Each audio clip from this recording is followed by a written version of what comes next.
Before I came to Islam, my life was really kind of focused on drink, drugs, having fun. The whole kind of purpose of life was just to have fun, have a laugh. And it's just a way of kind of making your life bearable until you die. I tended to kind of be in a kind of heavy metal crowd, hanging around a lot of people with similar interests, which weren't always the best company to keep. My first experience of seeing Muslims was the 9/11 attacks. I remember I was quite young at the time and I wasn't completely aware of what was going on. In fact, I ran to one of my friends after seeing the news report and I told him that the tourists had declared war on America because I'd never heard of terrorists before.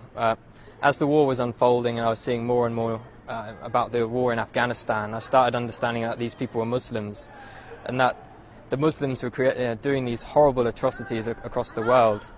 So from that kind of media bombardment, I started getting a strong hatred for Muslims. So much, in fact, I tried to join the army 3 times with the goal of wanting to go over there and kill as many of these people as I could, to do my bit for the country and to make it a bit safer for my family. I thought they were kind of the big evil of the world. I started hearing a bit more about Islam. It was the last time I was applying for the army. I came across this radio station. It was at a time when I was listening to conspiracy theory radio and things like this. And it was a radio station from the American government called Terror Talk. And it was talking about the life of the Prophet ﷺ. And it just didn't sound right to me that people would follow him from all these evil things they were saying about him. So I started to question what Muslims believed at that time. I was on a spiritual search anyway.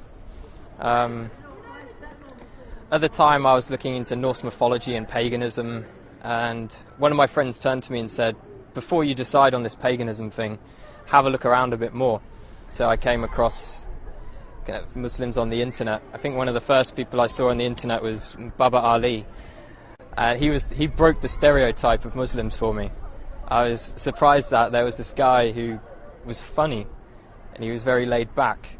He wasn't with a big beard shouting, kill the kafir and all this kind of stuff. And then I eventually picked up the Quran from my college. When I had it, I actually thought I was picking up a terrorist handbook, and I was a bit worried that MI5 were going to come after me as soon as they saw me take it out of the library. But as soon as I started reading the book, it hit me immediately. And I couldn't stop reading it. It sank deep into my heart. And as I kept continuing through the different surahs, I remember reading about the people in the fire having boiling water to drink, burning their throats. And as I could read this and I was living this awful life, I could feel my throat burning, and I could feel kind of how real this thing was and how I had to change. The first day I went to the mosque, I spent all day there reading, and my mum called me in the evening and asked me where had I been all day, and I said I was at a mosque. She was like, what? No, you can't be at a mosque, you're a Christian. Christians don't go to mosques. And she was very, very shocked and thought I was going down a bad path. That was my mum's original reaction. After a while she started to accept it. She'd done a lot of crying. I'm not too sure why she was crying. I think she felt I was rejecting everything she'd taught me. A lot of people say when they find Islam it's as if they've come home, and that's just the feeling I get. It's as if me in the past wasn't me at all. I was being controlled by something else. Only good things have happened since I've become Muslim. My life is sorted out and I've never had so much going on in my life at one time. If I was going to give advice to someone else who is thinking about Islam, I'd definitely tell them to come to the mosque and speak to a man of knowledge, not search the internet for the answers. There are some good things on the internet, but when you don't know anything about Islam, you can't judge what is right and what is wrong.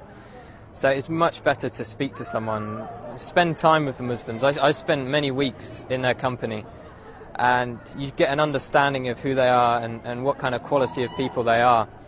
Don't be afraid of what your family think. I've had many people, and myself as well, was worried about what my parents would think.